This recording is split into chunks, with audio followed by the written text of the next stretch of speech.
proyek pengajaran dan asesmen menggunakan culturally responsive teaching. Assalamualaikum warahmatullahi wabarakatuh.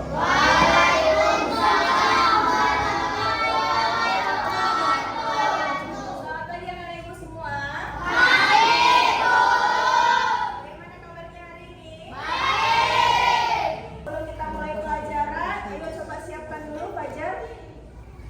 Ke depan.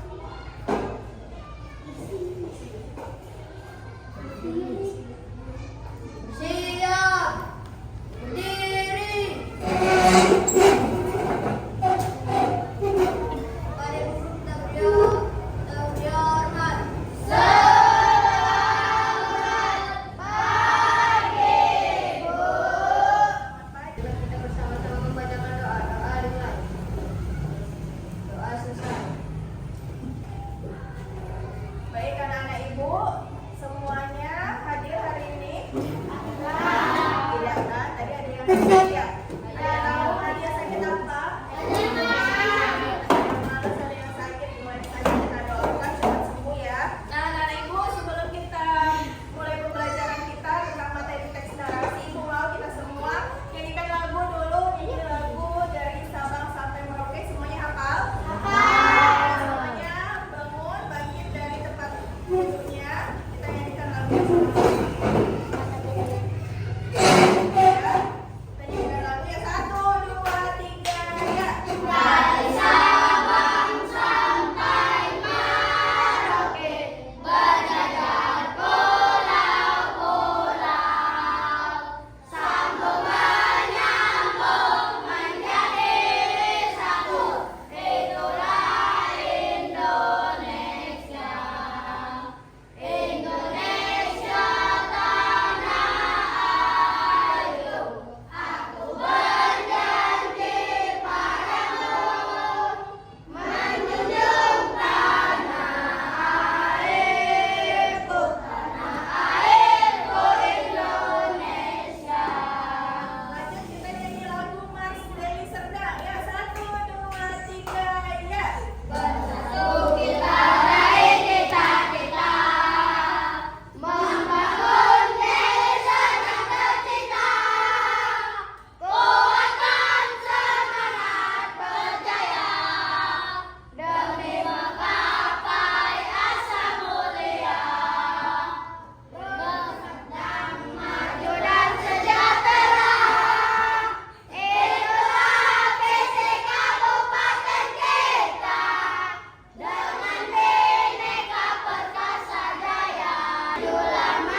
Lalu habis orientasi ada komplikasi. Komplikasi ini apa?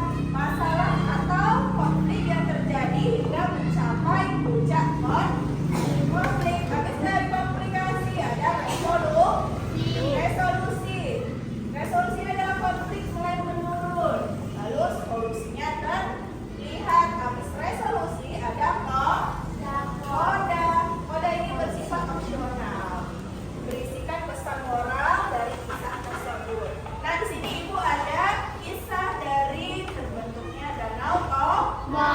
Toba sebelumnya Ibu sudah pernah dengar nggak cerita Danau Toba? Pernah. Ada yang sudah pernah ke Danau Toba? Pernah. Di mana Danau Toba? Ada yang tahu? Di mana Danau Toba? Di Pakam. Ternyata Danau Toba ada di Pakam. Di Parapat. Siapa sih udah pernah Danau Toba? Belum pernah? Udah pernah ya kan? Iya. Ada di Parapat. Ya kan? Dekat Samosir. Kalau di Parapat itu mayoritas suku apa di sana? Suku Garo. Batak. Ya kan? Iya. Tapi yang lebih mayoritas suku Batak. Nah, Ibu sebelum kita melihat video dari kisah Danau Toba, Ibu juga mengingatkan sekali lagi tentang unsur dari teks narasi. Yang pertama apa saja unsurnya? Ada tema, gagasan, pokok, pikiran sebuah cerita. Contoh tema yang bisa dilihat pada cerita narasi adalah tentang keluarga, ya kan? Tentang pertemanan, tentang perpisahan dan sebagainya. Lalu habis tema apa? Latar. Latar itu apa? Hah? Informasi tempat, ya kan? Kalau tadi latar di Danau Toba di mana tempatnya? Di Parapat, ya kan? Lalu ada alur. Alurnya bagaimana? Alur maju kah atau alur mundur, ya kan? Lalu ada tokoh dari karakternya masing-masing. Oke, anak Ibu, kita akan menonton video dari kisah Danau Toba. Semuanya Ibu harap memperhatikan. Dan ada yang sibuk ya. Pulau Danau Toba, Nah, ya semuanya perhatikan videonya. sebuah lembah daerah Sumatera. Nah, ya.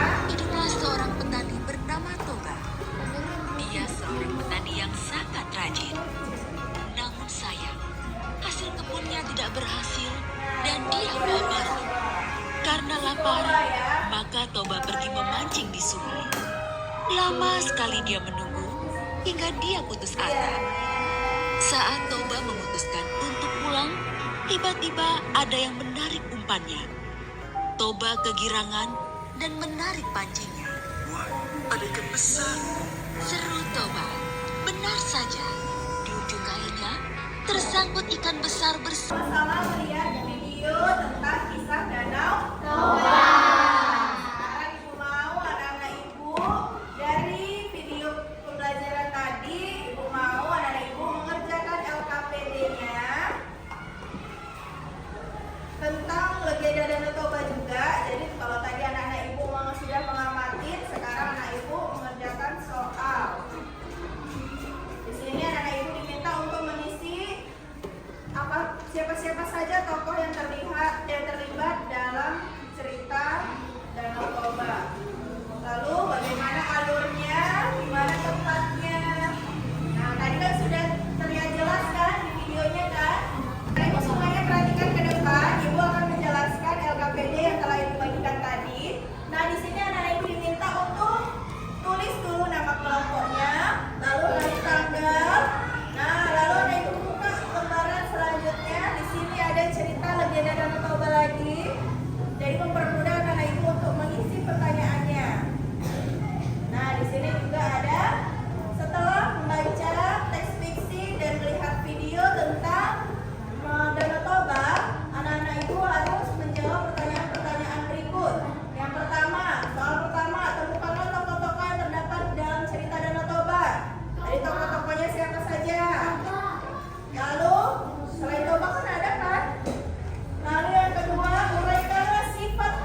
bacanya dari awal, nggak bisa dari sini. Dari sini bacanya. Potongannya gini kan. Nah, nanti kalau mau baca ganti-gantian. Dua ini baca, baru kakak dua baca. Ada yang ngisi nama-namanya udah? Udah, ngisi. Udah selesai anak ibu? Sekarang ibu mau kelompok coba dulu maju ke depan semuanya, presentasikan hasil dari LKPD-nya. Ayo semuanya maju. Sini aja.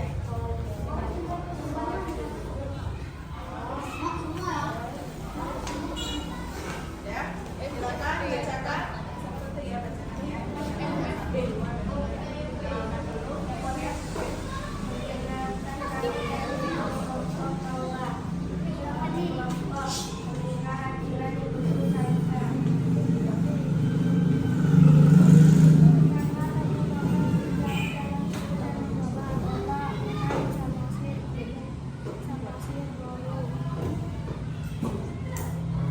Uraikanlah sifat masing-masing tokoh dalam cerita Danau Toba. 1. Toba rajin bekerja tetapi suka Oke, terima kasih kelompok Toba. Silakan duduk kembali. Kasih tepuk tangan untuk kelompok Toba. Nah, tadi kelompok Toba sudah menjelaskan hasil dari lembar kerjanya mereka. Tadi mereka sudah menjawab. Ada tokoh-tokoh yang terdapat di dalam cerita Legenda Danau Toba. Yang pertama ada siapa? Toba. Yang kedua adalah yang ketiga adalah ikan mas itu istrinya si Toba itu namanya Boru ya. Boru. Udah. Terus pertanyaan kedua tadi apa? Sifatnya bagaimana? Yang Toba sifatnya bagaimana? Rajin bekerja. Dia rajin bekerja, tetapi dia mengingkari janji kepada Boru ya kan? Saat dia diantar makanannya sama Samosir kan membawa bekal kan yang dia manatkan dari Boru untuk diantarkan ke bapaknya si Toba. Tapi Samosir makan bekalnya di tengah jalan karena capek, dia lapar di jalan, dimakannya. Jadi sampai ke tempat di sawah, si Toba marah karena bekalnya sudah habis ya kan. Jadi Samosir, si Tobanya bilang, dasar kau anak ikan, kata si Toba. Padahal sebelumnya Boru sudah bilang, jangan bilang ke anaknya bahwasanya si Boru itu adalah ikan. Jadi Samosir pun lari menangis dan mengadu kepada si Boru, "Ma, aku dibilang tadi sama bapakku anak ikan." Iya, udah gitu si Boru kecewa ya kan? Marah dia, anginnya gelap, airnya naik, terus si Boru dan Samosir pergi ke tebing. Lalu si Toba pun hanyut. Jadilah dia Danau Toba. Itu tadi si Toba memiliki sifat kerja keras, tapi dia suka ingkar janji. Si Samosir cerdas, tapi dia keras kepala, ya kan? Kalau si Boru gimana? Boru baik lah ya kan? Ya. Lalu yang ketiga, oke anak-anak ibu, sekarang ibu membagikan tes evaluasi untuk mengukur sejauh mana anak-anak ibu paham tentang materi kita pada hari ini.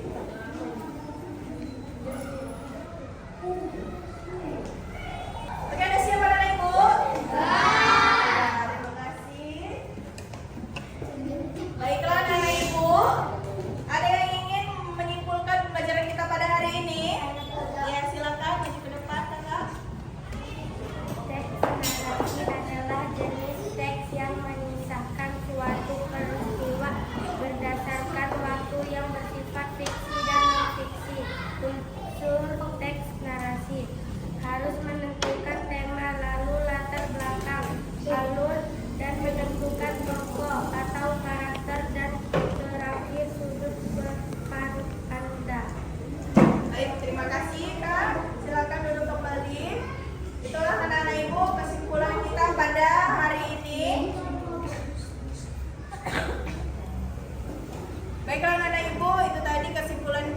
pembelajaran kita pada hari ini. Ibu harap anak-anak ibu dapat mengaplikasikan pembelajaran yang kita dapatkan hari ini di kehidupan sehari-hari. Nah, sekarang buka